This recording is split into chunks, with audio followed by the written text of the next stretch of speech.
Hello students, good morning to all of you. Dear students, आज हम अपने पुराने लेसन को अपने प्रीवियस लेक्चर को ही कंटिन्यू करेंगे जो हमने लिया था क्लास 8 सब्जेक्ट हिस्ट्री। और इसमें हमारा जो लेसन नंबर था, चैप्टर नंबर था, वो था चैप्टर नंबर 4, जिसका नाम था tribal Dikus and the vision of a golden age. हमने इसके 2-3 पॉइंट पढ़े थे। इसका जो हमने पीछे पॉइंट पढ़ा था वो हमने पढ़ा था how did the tribal group live, कि ट्राइबल ग्रुप जो थे, जो ट्राइबल आदिवासी लोग थे, वो कैसे जिंदा रहते थे, क्या क्या काम वो करते थे। तो इसमें हमने पढ़ा था some were jhum cultivators, some were hunters and gatherers. और आज हम जो पॉइंट पढ़ने जा रहे हैं वो है सम हर्डड एनिमल्स। सम हर्डड एनिमल्स मीन्स कि कुछ ऐसे आदिवासी लोग थे जो कि झुंड में एनिमल्स को पालते थे, जिसमें अलग अलग तरह के एनिमल्स होते थे। Many tribal group lived by herding and rearing animals. बहुत सारे ट्राइबल ग्रुप जो थे वो क्या जानवरों को पालते थे, मवेशियों को पालते थे। They were pastoralists who moved with their herd of cattle and sheep according to the season. इनको पेस्टोरलिस्ट्स कहा जाता है। पेस्टोरलिस्ट वो होते हैं जो कि जिनको चरवाहा कहा जाता है। वो क्या करते हैं, एक जगह से दूसरी जगह अपने हर्ड को, अपने जो कैटल होते हैं उनको, एक कैटल का जो झुंड होता है एक जगह से दूसरी जगह जाते हैं अकॉर्डिंग टू द सीजन, जब मौसम में बदलाव आ जाता है। When the grass in one place exhausted they moved to another area. वो तब जाते हैं जब एक जगह पर घास खत्म हो जाता है तो वो दूसरी जगह पर मूव कर जाते हैं, चले जाते हैं। The Van Gujjar of Punjab hill, the Labadis of Arunachal Andhra Pradesh were cattle herder, the Gaddis of Kullu were shepherd and Bakarwal of Kashmir reared goat. जो पंजाब के रहने वाले थे आदिवासियों को कहा जाता था बन गुजर। वो पंजाब की पहाड़ियों में रहते थे। जो लवादीज थे वो आंध्र प्रदेश के थे, वो भी मवेशी पालते थे और झुंड में रहते थे, जिनकी मवेशियों को झुंड में रखकर वो चलते थे। फिर जो कुल्लूज के थे उनको गद्दी कहा जाता था, वो शेफर्ड का काम करते, चरवाहों का काम करते थे। एंड बकरवाल ऑफ कश्मीर, और कश्मीर में, जम्मू कश्मीर में भी होते हैं वो आदिवासी लोग थे जिनको बकरवाल कहा जाता था, और वो अक्सर बकरियों को पालते थे। You will read more about them in your history book next year. इनके बारे में, जो आदिवासी, इनके बारे में हम नेक्स्ट की जो किताब होगी 9th की उसमें पढ़ेंगे।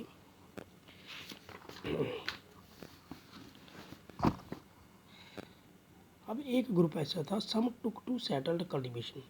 आदिवासी में एक ग्रुप ऐसा था जो सेटल्ड कल्टीवेशन, जो एक जगह बैठकर खेती करने लगे।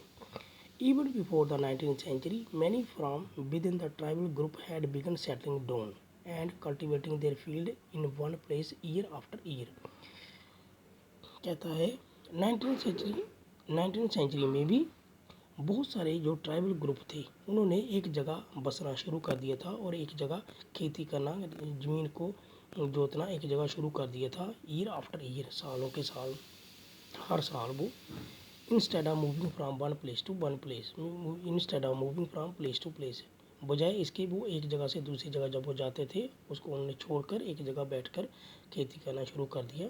दे began to use plough and gradually gets right over the land they live on. उन्होंने हल का इस्तेमाल करना शुरू कर दिया और धीरे धीरे जिस ज़मीनों पर वो खेती करते थे उसका उन्होंने हक भी प्राप्त कर लिया। In many cases like the Mundas of Chhota Nagpur, the land belonged to the clan as a whole. Many cases में देखा गया जो मुंडाज थे छोटा नागपुर के थे, जो लैंड थी वो पूरे क्लान को बिलोंग करती थी एज ए होल। क्लान मील हो गया उनकी जो डायनेस्टी होती थी जहाँ पर वो रहते थे, तो उसको क्लान कहा जाता है, यानी कि पूरी डायनेस्टी से ताल्लुक़ रखने वाली ज़मीन। All the member of the clan were regarded as descendants of the original settlement who had first clear the land. अब जो जितने भी इसके मेंबर थे क्लान के, यानी कि उनको डिसेंट कहा जाता था।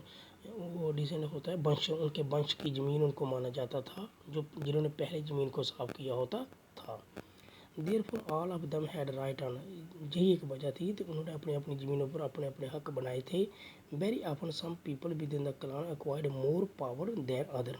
लेकिन इन क्लान में कुछ ऐसे लोग थे, कुछ ऐसे आदिवासी भी थे जिनकी बहुत ही ज़्यादा पावर थी। पावर मीन्स वो पैसे में वो ज़्यादा थे, बिग जमींदार थे, ज़्यादा ज़मीन थी। सम बिकेम चीफ, इनमें से कुछ चीफ बने हुए थे, उनके हेड बने हुए थे। And others followers.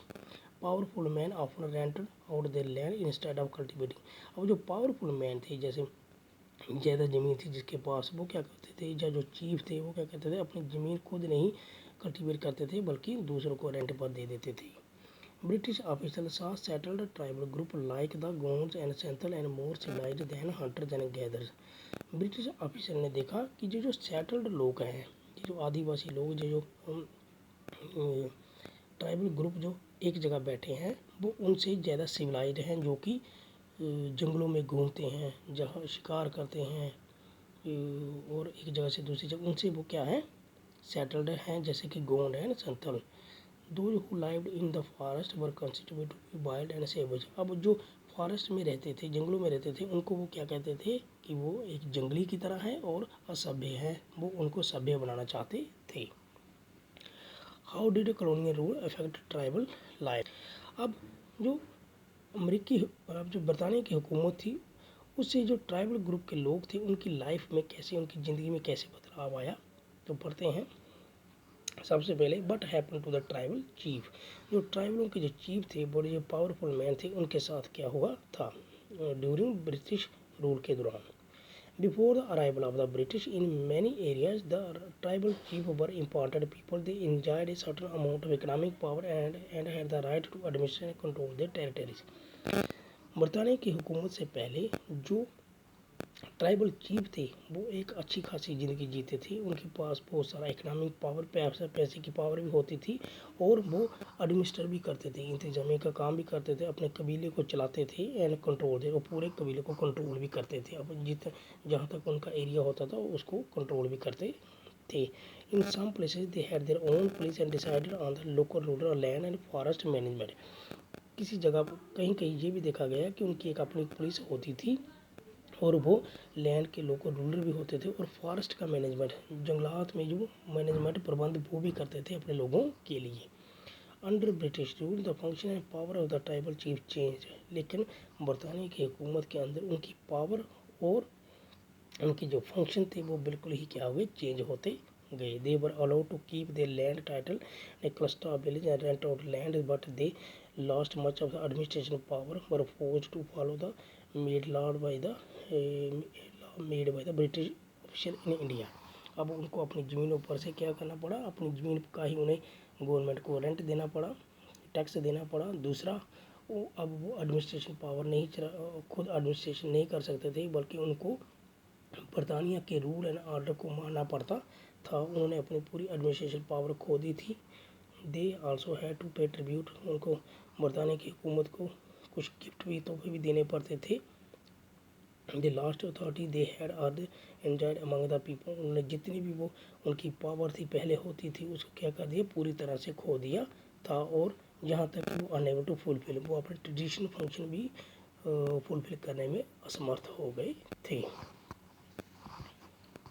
नेक्स्ट है but happen to the shifting cultivator. जो शिफ्टिंग कल्टीवेटर थे, शिफ्टिंग कल्टीवेटर मैंने आपको बताया, जो एक जगह से एक पैचेस पर खेती करते हैं जंगल में, फिर बाद में दूसरी जगह करते हैं, उनको शिफ्टिंग कल्टीवेटर कहा जाता है या जूम कल्टीवेटर कहा जाता है। The British were uncomfortable with the group who moved about and did not have a fixed home they wanted. British लोग जो थे, बताने की हुकूमत उन लोगों से बहुत ही क्या थी, नाखुश थी, वो उनसे अनकम्फर्टेबल थी।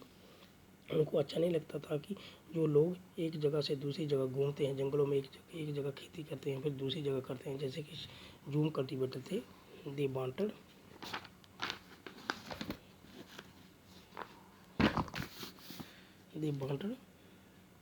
Groups to settle down and became peace and cultivation. वो उनको सेटल करना चाहते थे और पीस एंड कल्टीवेशन, ताकि एक जगह बैठकर वो खेती कर सके। सेटल्ड पीसन were easy to control and administration than people who were always on move. क्योंकि सेटल, अगर वो एक जगह सेटल होते तो उनको कंट्रोल करना आसान था, बजाय उनके जो एक जगह से दूसरी जगह घूमते रहते हो। The British also wanted revenue source for the state, so they introduced the land settlement. That is, they measure the land, define the right of each individual and fix the revenue demand for the state. बरतानिया की हुकूमत ने क्या किया, उन्होंने उनको चाहिए था रेवेन्यू हर एक जगह से, उनको वो चाहते थे कि उनका रेवेन्यू सोर्स कभी भी कम ना हो, इसलिए उन्होंने क्या किया, एक नई सेटलमेंट करना शुरू कर दी, लैंड सेटलमेंट, ताकि इन लोगों को सेटल किया जाए। सबसे पहले उन्होंने लैंड को मेज़र किया, हर एक जगह लैंड को मेज़र किया जंगलों में, फिर वो लैंड का अपनी उसके मुताबिक लोगों को दी, लोगों को लैंड बांट कर दी ताकि वो उस पर खेती करें। ये जो शिफ्टिंग कल्टीवेटर थे, और जितना जिसको लैंड दी गई, जितनी ज़मीन जिसको दी गई, उस पर उन्होंने उस हिसाब से रेवेन्यू भी फिक्स कर दिया था।